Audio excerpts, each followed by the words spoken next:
Oi, gente, tudo bem? Meu nome é Ricardo e esse é o Júnior. Somos alunos do curso de Desenvolvimento de Sistemas aqui do Cotil e hoje contamos com a ilustre presença do nosso querido professor Mattioli, né? Para entrevistarmos, né? Fala um pouquinho sobre você, senhor. Falar sobre mim? Bom, em primeiro lugar, bom dia. Não, resume, né? Porque é muita coisa. Não é muita coisa, não. Eu sou uma pessoa simples. Que isso? Bem mais simples do que o povo imagina e me pintam por aí. Bom, meu nome é José Alberto Mattioli. Eu acredito que muitos não sabem, às vezes, que meu nome é José. Já erraram José Roberto, já. Conhecido pelo sobrenome, né? Mattioli. Bom, eu diria que eu sou um caipira do interior, bem do interior do estado de São Paulo, numa cidade chamada Cândido Mota, aqui na região de Assis. Mas meus pais vieram para Nova Odessa no final dos anos 70, né, em 79.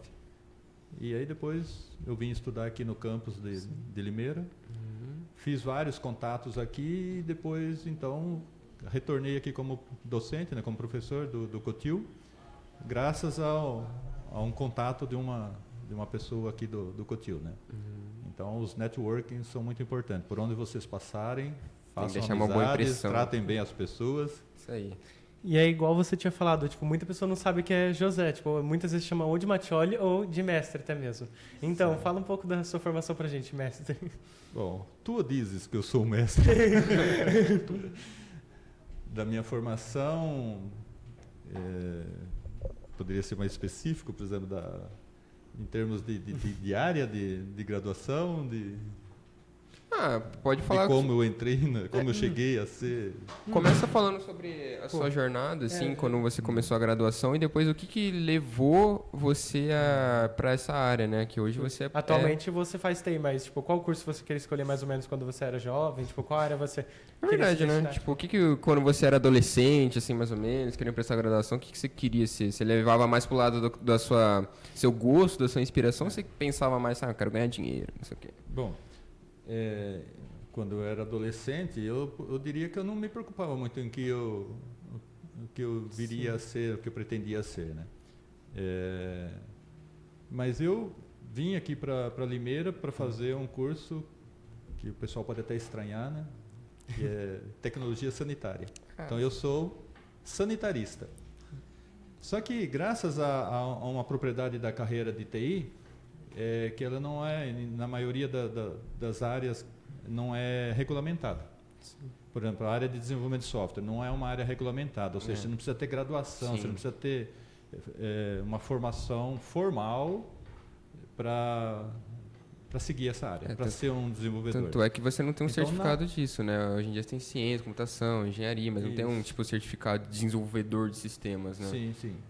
Então, durante a graduação, eu tomei contato com a programação, através de uma disciplina que a gente teve, e aí eu me interessei bastante e comecei a buscar a formação. Aí eu já fui trabalhar na área como desenvolvedor, e depois, no final das contas, eu fui fazer especialização em análise e projeto de sistemas. Aí já deu uma forma, entre aspas, formal, ou seja, uma pós, né? E nesse período é que eu tomei conhecimento da vaga aqui, que a Unicamp estava contratando um professor com experiência em programação. Sim. Então isso encaixou bem no meu perfil, e aí eu acabei vindo para cá, entrei então para docência aqui no curso na primeira turma do curso de técnico e processamento de dados. Né? Mas aí eu já estava na área de TI já, né? Entendi. O primeiro contato que você teve com essa área, você realmente foi na sua graduação? Não tinha nada que você, sei lá, você conhecesse alguém que ouvia falar sobre, comentava, tudo? Ou tipo assim, você viu o computador, tudo essa parte realmente na graduação? Você pegou gosto realmente? Ou já tinha alguma coisa que você já vinha de interesse prévio, assim? Mais ou menos, como era o contexto tecnológico daquela época também? Tipo, descobrir tecnologia, o acesso à tecnologia era fácil? Tipo, você se encontrou com a tecnologia com mais facilidade que outras pessoas? Tipo, antigamente tinha tanta tecnologia ou acesso igual atualmente? Bom, começando pela primeira pergunta, né? Eu tomei contato mesmo na graduação. Entendi. Eu nunca tinha tido contato com computadores antes. Aí eu tomei contato na graduação, aí eu gostei do primeiro contato, né? E comecei a me dedicar, então, a essa área de programação. Mas era uma área, aí já respondendo a segunda parte da pergunta, né?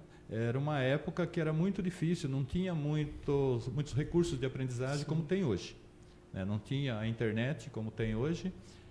A internet nem era assim muito conhecida ainda, pelo menos não nos moldes que é hoje. Sim.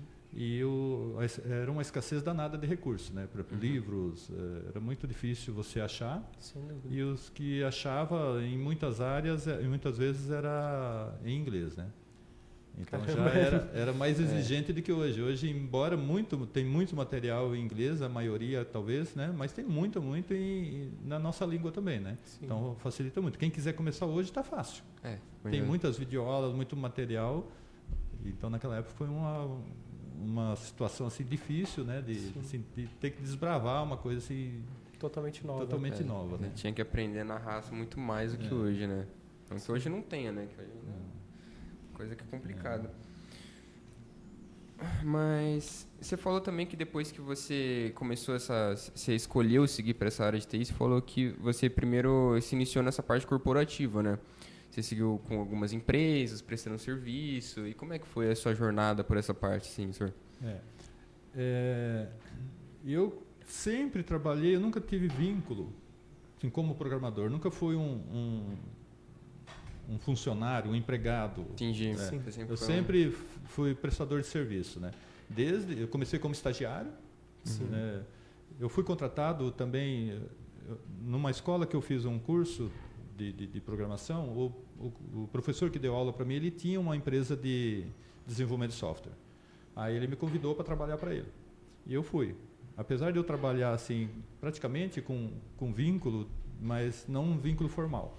Aí depois eu terminei a graduação, aí eu fui embora de Limeira e aí eu passei por várias experiências, desde funcionário da Unicamp, na Faculdade de Engenharia Civil, cujo objetivo era desenvolver aplicações na área de hidráulica e saneamento, aplicações de informática, né?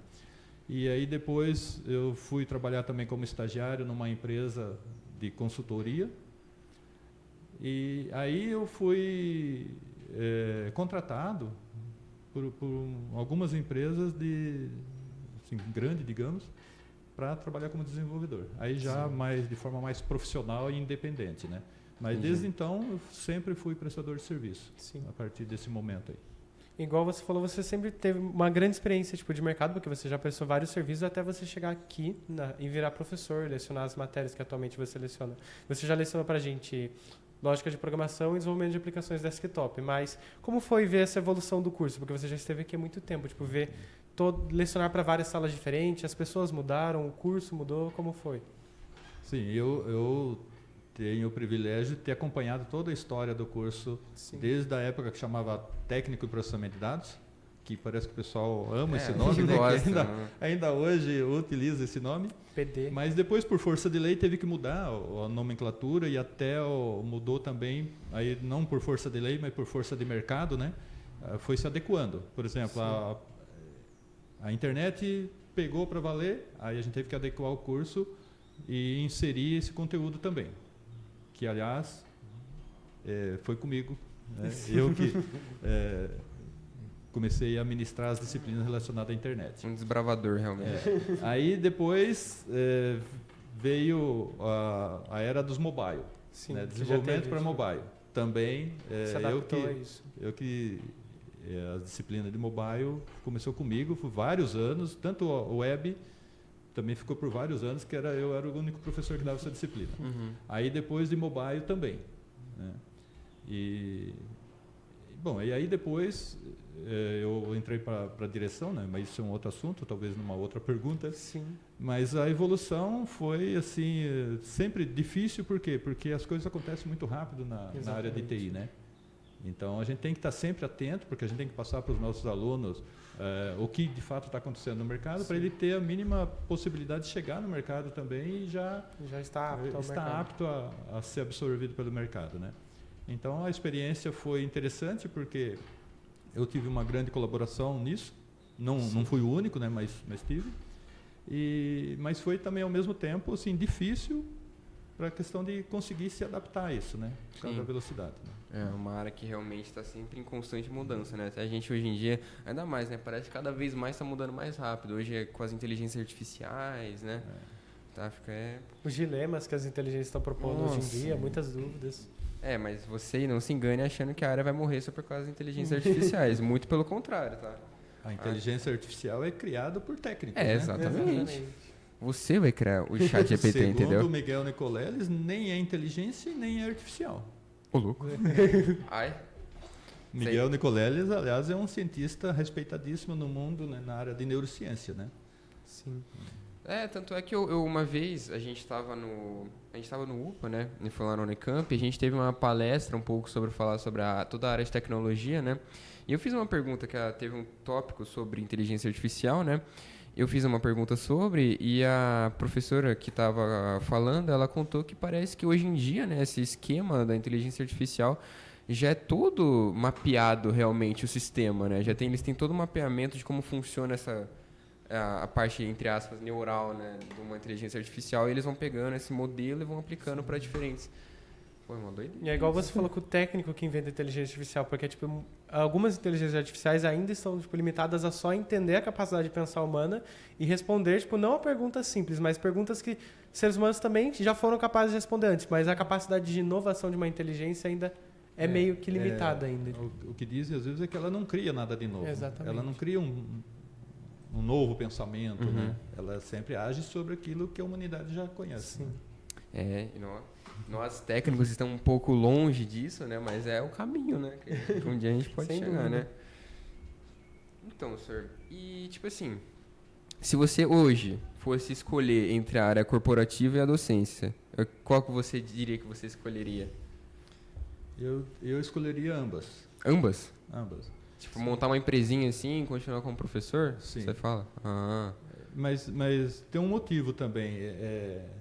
Não só hoje, mas como eu vim do mundo corporativo, né, por vários anos eu atuei como docente, mas tinha também a minha atividade no mundo corporativo. Né? Porque eu sempre defendi que para a gente, no nosso caso aqui, na realidade dos cursos profissionalizando o Cotil, a gente tem que trazer o máximo possível de conhecimento prático, né? Sem dúvida. Então, não basta eu ter uma formação acadêmica, porque a gente quer que os nossos alunos saiam daqui com conhecimento da realidade do mercado. Então, nada melhor do que quem for docente aqui ter também um pé no mercado, né? Ou seja, trazer um pouco da experiência do mercado para cá. Então, eu considero que isso é uma coisa que eu fiz ao longo do tempo e eu continuaria fazendo. Trazer essa experiência é muito Trazer importante. essa experiência. Então, é interessante. Às vezes, tão importante quanto o conhecimento técnico é como aplica aquele conhecimento técnico. Facilitar essa né? absorção do mercado, igual você tinha falado antes. Se prepara mais, prepara o aluno mais para a realidade mesmo. Sim. Hoje em dia a gente não tem mais o esquema do estágio, né? Mas também o TCC está mais, né? A gente tem que fazer uma coisinha muito bem feita, né? Muito bem simulada, assim, com a realidade, né? Sem dúvida. É por isso que o projeto integrador, né, que vocês chamam de TCC, talvez teria que ter uma mão mais forte da instituição, né, do curso, para determinar assuntos e projetos que tenham um pouco mais de aplicação, digamos assim. É claro que isso daí é uma coisa muito interessante também, que eu achei fantástico, para ver a criatividade e às vezes até a inovação, né? Sim. Se a gente pensar só no mercado, a gente vai pensar às vezes no que está acontecendo agora. Mas uma coisa que ficou claro aí é a capacidade dos alunos às vezes de prever, né? Essa área é interessante, esse projeto seria interessante, né? Criar algo totalmente novo, usando as seria tecnologias do exatamente. curso. E outra coisa, isso é muito legal também, tanto é que você já chegou com um projeto, né, para passar para os bichos também, e a gente pegou alguns projetos do pessoal da SAR, né? Isso é também outra ideia muito da hora, tipo, a gente pegar e, tipo, entre aspas, receber uma proposta de projeto e a gente ter que desenvolver para não exatamente para a gente, mas para um cliente, né? Porque a gente tem que atender aos requisitos que eles demandam, não só do que a gente acha que vai ficar bom, né? Uma adaptação muito importante para o mercado. Porque na verdade, na prática, vocês vão sair daqui, vocês não vão chegar no mercado falando, eu acho bom desenvolver esse projeto por isso, por isso.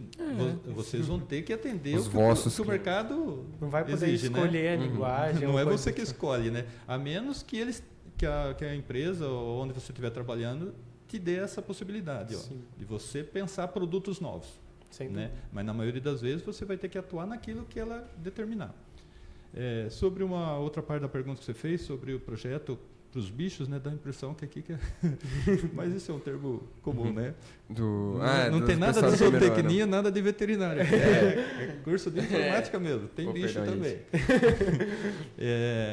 Sim,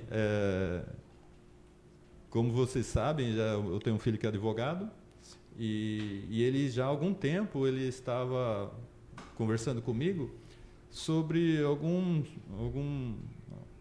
algumas situações que ele viveu, que ele achava que, por exemplo, em escritórios, em várias áreas da advocacia, não só escritório, eles eram muito arcaicos, que a tecnologia estava borbulhando aí e muita gente não aplica esses recursos de tecnologia na área de direito, né?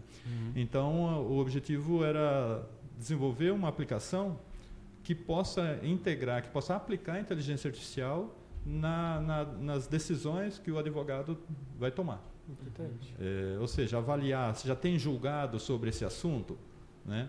Então fazer uma busca nos tribunais, coletar esses julgados a respeito daquele assunto e também depois aplicar o conceito do recurso de inteligência artificial para avaliar aqueles julgados, qual seria a viabilidade, por exemplo, de uma causa, de um processo, né? Então, usando o recurso de inteligência artificial, avaliar e auxiliar na tomada de decisão dos advogados, da área jurídica em geral, né? Uma filtragem que, se for feita por inteligência artificial, vai ser mais rápida, mais facilitado comparado a um modo arcaico, igual você falou, fazer às vezes no papel ou até mesmo procurando manualmente. Porque hoje os tribunais têm os seus sites que permitem você fazer consulta, o advogado ou qualquer um, não precisa ser advogado. Você coloca alguns termos lá e ele dá uma lista. Mas isso é um trabalho extremamente manual. Sim. Né? E a tendência é essa, né? Tipo assim, integrar essa questão da inteligência artificial em decisões, para facilitar a tomada de decisões, né? Meu pai também ele trabalha em uma empresa, né, como vendedor americana, que ela tem o principal software deles é de um sistema contábil, né? Só que ele é integrado com a inovação seria a inteligência artificial, que facilita essa parte do contador, né? A questão da distribuição das informações, dos dados, a organização e tudo mais, né? E então realmente é uma parte, né, que provavelmente vão ter muitos projetos ainda relacionados, né? Sim. E tem muitas vezes quando a gente fala em inteligência artificial, bot, essas coisas, o pessoal acha que é muito distante, né? Nossa, tem que fazer uma inteligência. Não é assim, cara. Às vezes tem você vai pegar. Às vezes até ficam com medo, às vezes, de interagir ou entender como funciona. Tipo. Já tem bastante recurso pronto, né, que você vai pegar, você vai adaptar para a sua situação, só que você vai ter que entender, né? Claro. Aí é que entra o seu conhecimento técnico, não necessariamente para criar algo do zero, mas para adaptar. A inovação às vezes é isso, né? Não é criar algo totalmente original, é pegar algo inventar e a roda de de forma novo. diferente que te dê algum retorno. Melhorar algo que já existe, tipo, facilitar algum processo. Porque hoje em dia você inventar a roda novamente é difícil, né? Mas para você pegar alguma coisa e mudar, alterar, dependendo do contexto que você precisa, é totalmente viável. Né? O Ricardo tinha feito a pergunta para você sobre lecionar, tipo, sobre a parte corporativa e também lecionar, mas como foi essa experiência de lecionar? Porque você já se imaginava professor de alguma forma, de algum modo, tipo, se tornando um professor? E estando na Unicamp, lecionando na Unicamp? Eu tive assim, uma pequena experiência antes do Cotil, mas eu não me imaginava professor. Sim. Então, assim, nesses cursos de formação livre que existem no mercado, na cidade, né, que você pode chegar lá e fazer, eu tive uma experiência docente lá, mas era bem diferente daqui, foi bem diferente daqui. E aqui, quanto à minha experiência, né, ao longo do tempo, ela foi se transformando, né? E eu acho que eu tenho uma fama de mal aí, meio injusta, né? Meio injusta, né? Mas só exagera, exagera. Então, isso daí, às vezes, era um pouco tensa, né, a experiência. Por quê? Porque a gente sabe, por exemplo, quem já viveu, tem uma vivência de mercado, sabe como que é lá, mas só que o adolescente, às vezes, não está preparado para isso ainda, né? Sim. Então, havia sempre um embate entre o professor e o aluno, né? Nesse sentido. Não sei se eu era exigente demais ou se era duro demais, né? Tá Mas certo, a experiência, sim, é uma experiência gratificante, porque a gente vê a transformação dos jovens, né? E olhando agora aqueles que já passaram por aqui, Sim. a grande maioria que adotou, que seguiu a área, fez sucesso, né? Sim, que colhe Então os está bem frutos, colocado tipo, no mercado, isso é uma gratificação para a gente, uma coisa muito gratificante para a gente, né? Temos até o exemplo das nossas professoras, né? Exatamente. Exatamente. Temos exemplos aqui mesmo, né? De gente que saiu, voou, E voltou pro ninho. voltou para o ninho, Porque- né? Mas voltou muito mais preparada, muito Exatamente. mais forte, Porque, né? para quem não sabe, o Mattioli ele ensinou para duas professoras que atualmente ensinam pra gente também. Elas lecionam pra gente, a Tânia e a Simone. Isso é algo que deve ser, sem dúvida, muito gratificante, ver que isso aconteceu, esse processo, esse ciclo. Sim, é muito gratificante. Porque é um caso de sucesso, né? Sim. Mesmo que não tivesse voltado como docente, né? Mas a grande maioria, eles têm lugar no mercado. Porque a formação que a gente dá aqui é uma formação, eu considero assim, boa, Sem dúvida. tecnicamente, mas tem uma formação assim pessoal, né? Que não é só o curso necessariamente, mas é a instituição como um todo, né? Que transforma as pessoas, né? Nossa, sim. E a gente não pode pensar só de forma tecnicista, né? Mas voltando um pouquinho à questão das minhas pupilas, né? Das minhas ex-alunas, que hoje é colega de docência, a gente tem dois exemplos, né? Vocês estão se referindo à professora Simone, que foi a primeira que ela se formou, depois continuou os estudos, teve experiência profissional e voltou num período que eu me afastei um pouco das aulas, não totalmente, mas reduzi a jornada porque eu assumi a direção do campus, e aí ela voltou para substituir parte das minhas aulas. E aí depois continuou. E a gente tem também a professora Tânia. O caminho da professora Tânia, eu acredito que tenha sido um pouco diferente, a experiência dela, a formação dela foi mais acadêmica, né? E ela voltou, assim, anos-luz à frente do mestre, né? Voltou pós-doutora, né? E isso daí está contribuindo demais. Isso daí eu até colocaria como uma nova fase do curso não só do curso de desenvolvimento de sistema, mas no nosso caso, sim, porque aí já dá uma visão um pouco mais científica, digamos assim, né? Mais acadêmica. Os alunos se envolvem em projetos que hoje é comum, projetos de pesquisa, né? Sim. Então isso daí também agregou e muito no currículo do nosso curso e dos nossos alunos. Sim. A gente teve muitos projetos bacanas de iniciação científica, de PIBIC, que seguiram essa parte de... Porque ela dá essa... Né, como desenvolvedores de software, né, dá uma margem muito grande para a gente expressar aquilo que a gente está querendo propor, né, com as ideias de projeto, né? Então é muito legal realmente essa parte científica que trouxe, né? A Tânia está sempre pegando, né? O pessoal para os PIBIC está sempre pegando os aluninhos. E aí começa a incentivar, né? E aí ela começa a ter problema também, né? Porque aí os alunos vêm atrás dela, né? Aí também a demanda fica meio alta, né? Mas isso também faz parte de uma onda, de uma situação que eu já comentava antes, que o COTIL tem que se adequar mais à realidade da universidade. A universidade, ela investe muito em inovação, em pesquisa. Então, o COTIL não estava muito presente nesse lado, nessa veia de pesquisa, né? E a Unicamp incentiva, mesmo para os colégios técnicos, né? Então, eu acho que agora isso está fechando esse ciclo, esse pertencimento do COTIL ao ambiente de fato da universidade, né? À missão da universidade. Com certeza. Estamos num ambiente muito legal realmente para desenvolvimento de novas ideias, projetos, e sempre está avançando, né? Essa parte. E igual você tinha falado antes, que você tinha falado sobre sua indefinida fama de, às vezes, ser do mal, classificado pelos alunos, mas, por exemplo, quando você citava aluno no agente, tipo, faz parte de algo mais lúdico que você fala, ou é mais uma metodologia já dá para fazer um corte já. que você fazia? Já dá para fazer um corte. Aluno não é gente. Aluno não é gente. Não, eu acredito mesmo que eu era um pouco estressado, né? E de fato não é fácil para o aluno, que às vezes não tem uma visão muito clara do porquê tem que fazer aquilo, né? Aí você pega a disciplina, o público que está assistindo talvez não vai saber, mas vocês sabem. Estruturas de dados, né? tem algumas coisas que é muito, assim, teórica, Não, né? com Onde eu certeza. vou aplicar isso, né? Nossa, pilha? Então, Isso eu acho que um encadeado. pouco a minha fama de mal veio por isso. Talvez a dificuldade minha em me colocar no local do aluno, né? Como se eu tivesse aí meus 15, 17, 18 anos, né? Uhum. E entender um pouco a realidade do aluno. E também essa dificuldade que é natural do aluno, que já não existe mais, antigamente existia, né? O aluno era aquele ensino bancário, que chama, bancário assim, o aluno senta no banco, o professor vai lá, senta nas cadeiras, na mesa, e o professor fala, e o aluno simplesmente aceita, né? E essa realidade não existe mais, né? Então, eu acho que eu passei, eu estava nesse meio aí, nesse meio termo. Nesse meio termo, né? E acho que a minha fama talvez venha daí.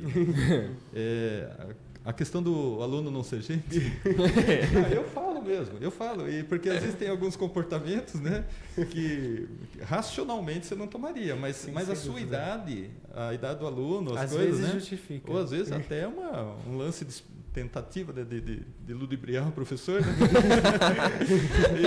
Aí, às vezes eu brinco, né? Esses dias mesmo eu coloquei uma mensagem assim, achou que o professor não ia ler o código, né? Postou o arquivo vazio. Então mas no final das contas é muito mais assim para descontrair, né?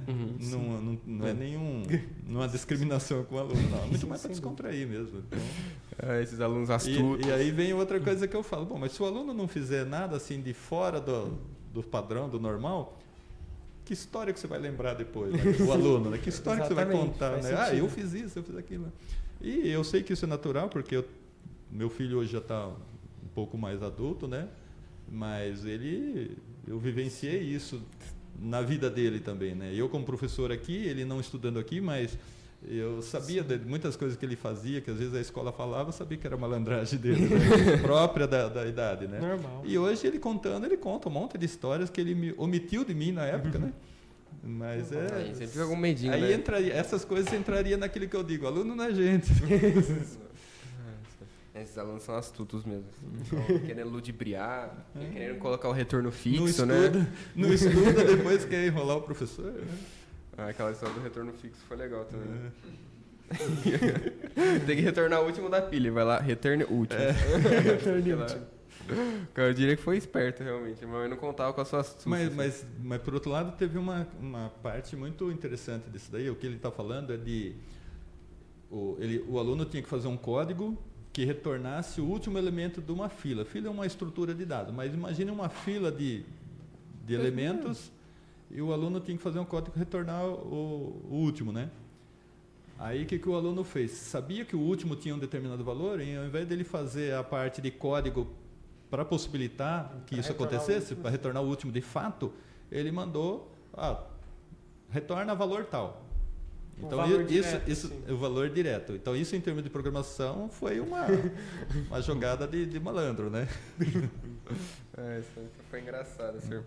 E, tipo assim, aí, alguns anos atrás, né, a gente teve também essa experiência com a pandemia, né, e tudo mais. E conta um pouco como é que foi essa experiência, né, de lecionar à distância, né, de como foi essa parte da sua carreira, né, entre aspas. Bom, a pandemia foi um momento difícil para todos, né? E para o ensino em geral, a gente viu aí como foi difícil, independente de onde estudava, né? Mas aqui no Cotil a gente teve uma dificuldade, mas a gente tem um pessoal de TI muito gabaritado, digamos assim, muito capacitado, e foi investido bastante todos os recursos possíveis, né? A universidade também deu um apoio muito forte. Então eu poderia classificar aí como o problema dividido em duas partes. Uma parte como docente mesmo, sim, e outra parte como membro da direção na época. Então, como docente, eu considero que eu e os meus colegas de curso, né, docentes do curso, não tivemos tanta dificuldade em nos adaptar. Diferente de colegas de outros departamentos, né, de cursos, por exemplo, de humanas, de exatas, sim, porque não era talvez muito comum no dia a dia deles o uso dessas tecnologias, mas no nosso caso a gente já usava, e então a gente não teve muita dificuldade pessoal.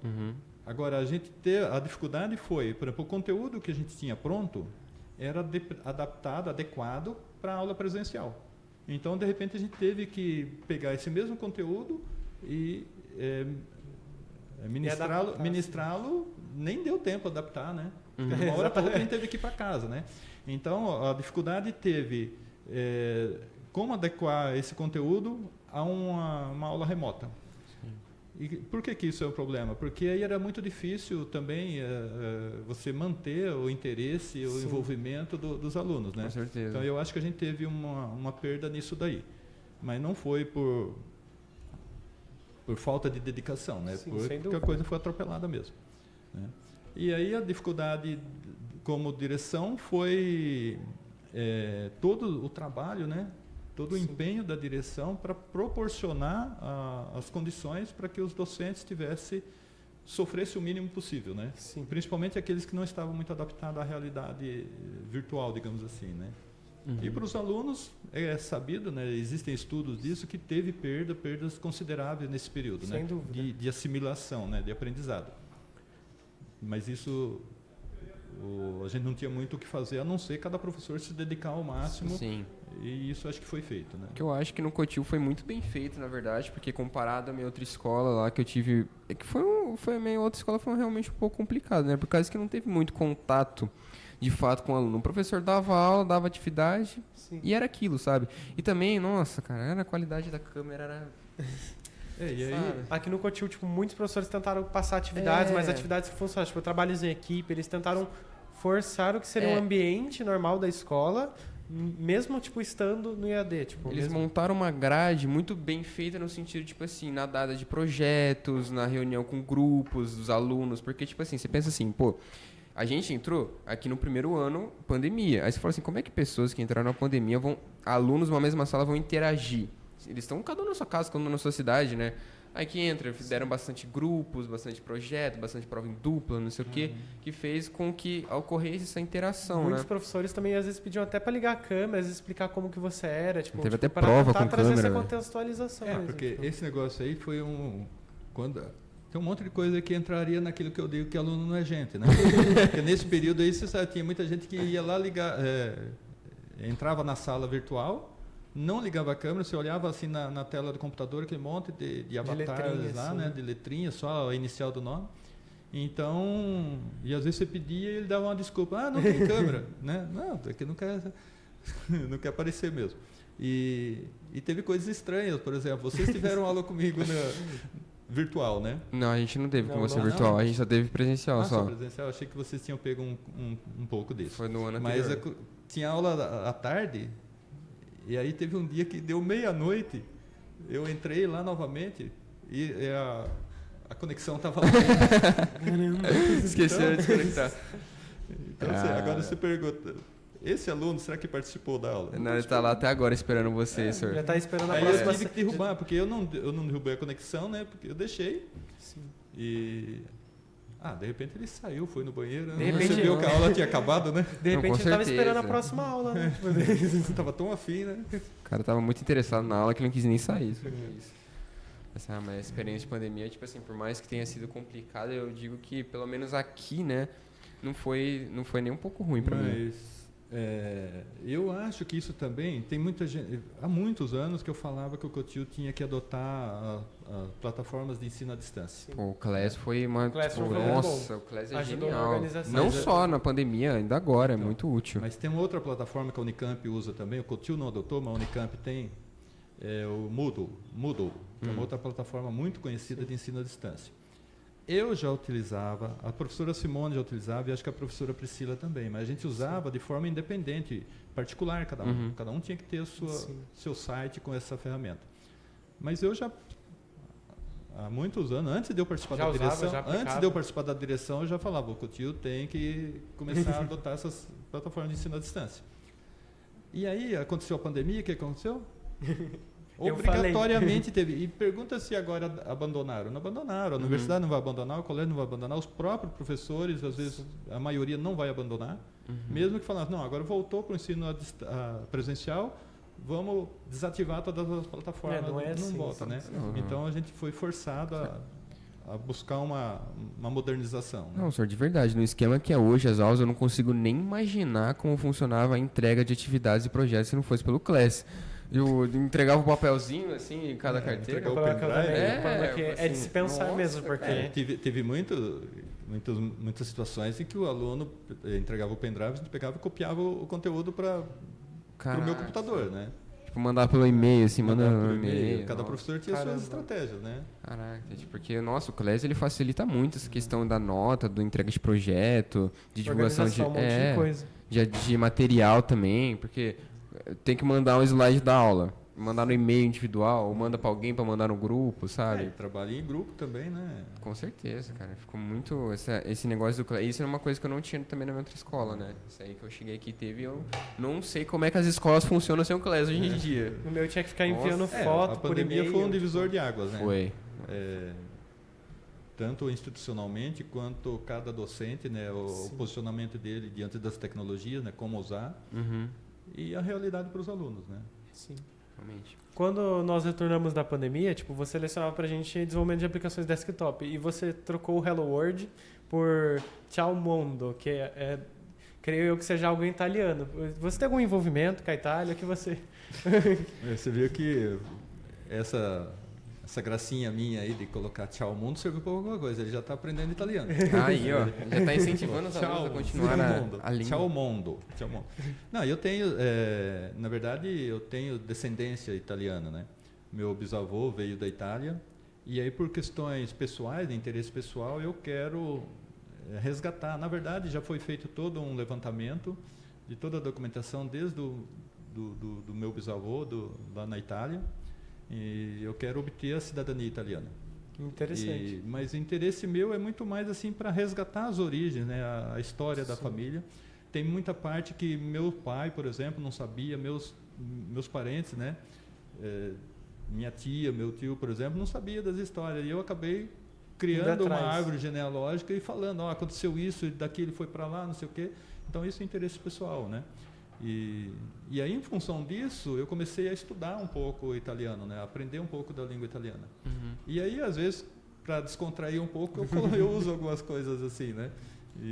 Então, mais para fazer gracinha mesmo. Ficou como marca, né? Quem não sabe que você gosta da Itália? Senhor, você também, por muitas partes da conversa, né? Você falou bastante sobre a sua experiência na direção.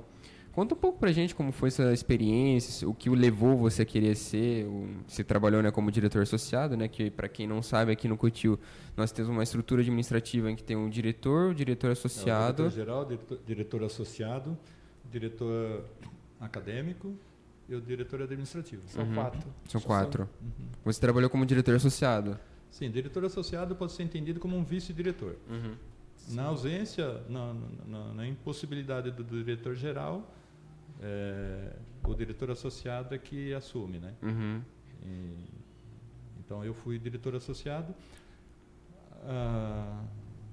Eu entrei assim, na direção, mas porque ao longo da história eu tive um posicionamento um pouco assim bem duro, né, em relação a como a direção anterior atuava e o que eu pensava. Uhum. Aí então chegou um momento, foi em 2018 que a gente assumiu a direção. No começo, finalzinho de 2017, começo de 2018, me procuraram e ao invés de eu sair como diretor, para a gente juntar, né, as forças e fazer uma chapa só. Uhum. E apesar de no momento eu não estar tão interessado, mas eu achei que era até um compromisso meu que era participar. Por quê? Porque ao longo da história eu sempre tive uma posição muito clara do que eu pensava. Uhum.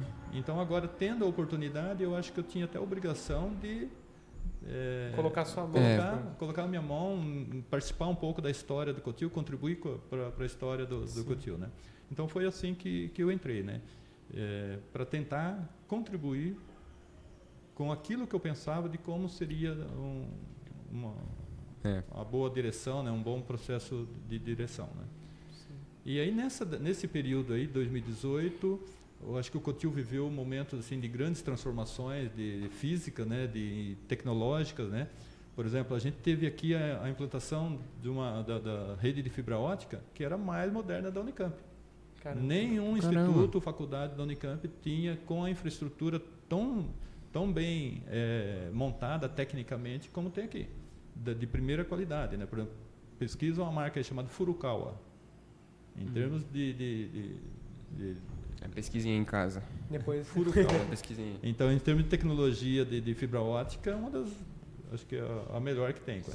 Então, a gente conseguiu isso, grandes transformações físicas, mas também a gente tinha também uma concepção diferente do ponto de vista acadêmico, então de rigor acadêmico. Então teve toda uma revisão dos planos de projeto político pedagógico do curso. Aí entrou um momento de mudança de grade também por força da BNCC, que agora está sendo revista, né? Mas o COTIL teve que se adequar também naquele momento. Então eu tive grandes experiências aí que demandaram assim muito esforço, né? Muito tempo, agravado pela pandemia, mas eu colocaria que a pandemia não trouxe só malefícios, né? Não foi só problema. Sim. Teve muita coisa boa que só foi possível por causa da pandemia, né? A questão da estrutura física que eu falei, Os professores tivemos falam, grandes transformações aqui. Por quê? Porque a pandemia obrigou todo o público, seja aluno, servidor técnico administrativo ou docente, a abandonar o prédio, né? A ir para casa, né? Então aí foi possível então a gente fazer essas transformações todas. Que bacana. E você realmente pegou gosto pela essa parte administrativa, assim, né? Ou você acha que você prefere se manter mais na docência, assim? O que você achou dessa sua experiência? Eu não tenho um perfil muito político, digamos assim. Entendi. Então a gente sabe que na iniciativa pública tem muita, por exemplo, no nosso caso aqui, a cada 4 anos muda a gestão e é escolhido pela comunidade, né? É designada pelo reitor, mas escolhida pela comunidade. Então eu sou um pouco mais técnico, né? Então a experiência foi boa, sim, mas eu não tenho muito, eu considero, né, um perfil assim mais prático, né? Entendi. Sim. Então eu acho que isso também em alguns momentos me trouxe algumas dificuldades, né? Mas nesse período aí você colocou seu nome em alguns lugares aqui, né? Tem lá no nosso... Todo almoço lá a gente dá uma saudação pro seu nome lá. Não, isso daí é bem anterior à gestão aqui no colégio, né? Então em 2002 eu assumi a direção do campus. Então aí fiquei acho que até 2010, final de 2010. Mas pera, você então trabalhou na SAR? Hoje chama SAR, na época chamava Planta Física, Coordenadoria da Planta Física. Planta Física é responsável por toda a infraestrutura do campus, né? Não o que tem dentro do colégio, por exemplo, dentro da Faculdade de Tecnologia, mas seria a prefeitura do campus. Entendi. Então aí ela foi mudando de nome também, né? Então era a Coordenadoria da Planta Física, depois virou Secretaria de Administração Regional, mas seria a mesma. E como foi, tipo, o que te levou a querer fazer parte da prefeitura do campus, então? A política. Política também? Como eu disse, os órgãos públicos, a maioria é politizado, né? Porque na universidade a gente tem a eleição do reitor, que é de 4 em 4 anos, que também é escolhido pela comunidade. Então, para ele ser eleito, ele precisa de apoios. Então, eu participei dessa rede de apoios dele. Aí, a hora que ele foi eleito, ele tinha que escolher alguém. Tinha que escolher alguém, entendi. E aí eu fui designado, fui convidado e aceitei e fui designado a ser coordenador da Planta Física, diretor do campus. Ah, entendi, que da hora, senhor. Daí você ficou lá até 2010, tanto é que você falou já que o André da SAR, né, ele já foi seu subordinado. Exatamente. Já foi para dar uns cascudos neles. E isso daí você vê que isso daí surtiu efeito até no vosso trabalho de TCC, né, projeto integrador, né? O cara já ficou meio machioli, não. Assim, o cara parece que não consegui me livrar dele, droga. Você me botou aqui. Mas assim, acho que já para finalizar. Então, para finalizar, o que você diria assim, alguma coisa em todos os seus anos aqui que você passou, não só também tipo, aqui você falou que você já lecionou também na Unicamp, né? O que teve alguma coisa que te marcou assim, seja pela experiência de aluno, professor, alguma coisa assim? Uma lição, qualquer coisa assim que você tenha a dizer sobre?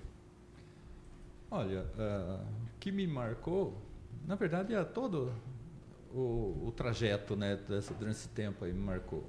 Me marcou por viver todas as transformações tecnológicas que o mercado passou e que a gente teve que ir se adaptando. Me marcou a mudança de perfil de alunos. Sim. Então, os alunos, ao longo do tempo vai mudando porque a sociedade vai mudando, né? Sim. Então, eu não... E me marcou também as minhas participações nas gestões, né? Sim. Do campus e depois do colégio, né? Então, não tem uma coisa específica que falou, isso daqui marcou, mas, na verdade, a história como um todo foi marcante para mim, né? Sim. E eu acho que isso impactou também na minha vida, né? Muita Ah, história. legal. Muita Se história e a gente nunca passa... Eu costumava dizer, quando eu estava na direção do campo, sempre tinha alguma palestra com treinamento e eu insistia para que o pessoal participasse, os funcionários. Sim. E inclusive eu trouxe curso seria o EJA, né, ensino de jovens e adultos, que existe na cidade, na prefeitura, eu trouxe para dentro do campo porque eu achava que os nossos funcionários que não tinham formação tinha que ter no mínimo até o ensino médio, né? E aí tinha alguns que eram relutantes em participar, porque achava que isso não ia surtir efeito financeiro para eles, né? E eu insistia, mas ninguém passa por uma formação, seja ela mais simples que seja, e saia do mesmo jeito que entrou. Né? De fato, de fato. Então, vocês são transformados aqui, mas o professor também é transformado ao longo dessas experiências, sim, né? sim, Com certeza, cara. Então, Uma é troca, difícil né? marcar uma coisa, definir assim, uma coisa assim que foi marcante, porque, na verdade, toda a minha participação ao longo desses anos Ai, foi que bonito. transformadora, né? Poético. Nem tanto, mestre. Uma outra coisa, tipo, se você tivesse que dar uma dica para quem está em dúvida sobre a escolha do curso, ou às vezes nem quer seguir na área, uma dica para essa pessoa, tipo... Olha, a dica é, se você tem dúvida, TI é a melhor escolha que você pode fazer. Com certeza. Pelo seguinte, se você... eu penso em fazer mecânica, mas tenho dúvida. Penso em fazer enfermagem, mas tenho dúvida. Ou qualquer um dos outros cursos. Penso em fazer desenvolvimento de sistema, mas tenho dúvida. Você tem certeza do outro que você faria se não fosse desenvolvimento de sistema? Não, eu estou em dúvida. Então faça desenvolvimento de sistema. Porque desenvolvimento de sistema vai te dar uma base, na pior das hipóteses, para você exercer de forma muito mais profissional as outras profissões que você puder escolher Sim. depois. Você fez desenvolvimento de sistema, não era isso que você queria, aí você escolheu ser engenheiro mecânico. Você certamente será um engenheiro mecânico muito melhor, porque você tem uma base sólida na área de desenvolvimento de software, de informática. Porque hoje a informática, o desenvolvimento de sistemas, de software, está em qualquer área. Pode ser aplicado em qualquer área. conceito. Pode. De repente, você vai se encontrar como desenvolvedor na área de mecânica, na área de enfermagem. Sim. Porque aí você vai ver aquilo lá, você vai ver que você pode desenvolver naquela área que você gosta. Então, você vai juntar as duas áreas. A sua formação sólida aqui como técnico com a área que você quer seguir de fato, né? É igual você já falou, um leque muito grande. Tipo, tem Exato. muitas opções, não é só programar às vezes. Tipo. E repetindo, né, o que você disse, uma coisa que às vezes eu costumo argumentar com os alunos tem partes do curso, qualquer curso vai ter parte que você não gosta, mas você comprou o pacote, não é uma coisa personalizada. A escola não pode te abdicar de uma ou outra disciplina, você tem que passar por todas. Sim. Mas a hora que você concluir o curso, aí você vai poder se dedicar àquela parte da área que você gosta. E a área de tecnologia da informação é muito ampla. Você não gosta de programar? Você pode ser um analista. Sim. Né? Você pode trabalhar com front-end, não com back-end. Exatamente. Né? Você pode ser aquele que vai fazer só análise de requisito, vai coletar as informações, visitar o cliente. Você gosta muito de conversar, de ter contatos pessoais. Você pode trabalhar mais nessa área aí. Né? Mas você tem que ter noção ampla da área, porque uma outra coisa que eu costumo dizer, a gente quer que todo aluno entre numa empresa como estagiário, geralmente, mas que seja admitido, que vá sendo reconhecido o seu talento. Sim. E esse reconhecimento geralmente é dado com promoções. Sim, então, na área de TI é muito comum você trabalhar em equipe. E uma hora você pode ser o líder dessa equipe, o gerente dessa equipe, vai né? Os cargos, de uma área. E como que você vai gerenciar um conjunto diverso de profissionais atuando em áreas diversas dentro da área de TI se você não tiver um conhecimento amplo? Exatamente. Exatamente. Então, você não precisa ser o profissional daquela área, mas você tem que já ter ter um conhecimento daquela área. Né? Você tem que pelo menos manjar um pouquinho de cada para conseguir nortear cada coisa, Isso, né? isso. Isso é bem importante. Então, eu acho que finalizamos aqui, senhor. Muito obrigado pela entrevista, muito obrigado por estar aqui novamente, né? Para dar uma palhinha sobre a sua grande história, né? Sua grande jornada. Mas foi uma conversa muito gratificante, senhor, de verdade. Eu que agradeço essa possibilidade de apresentar um pouco a minha trajetória aqui, né? E é mais gratificante ainda ser entrevistado por alunos, né? Que já estão saindo, né?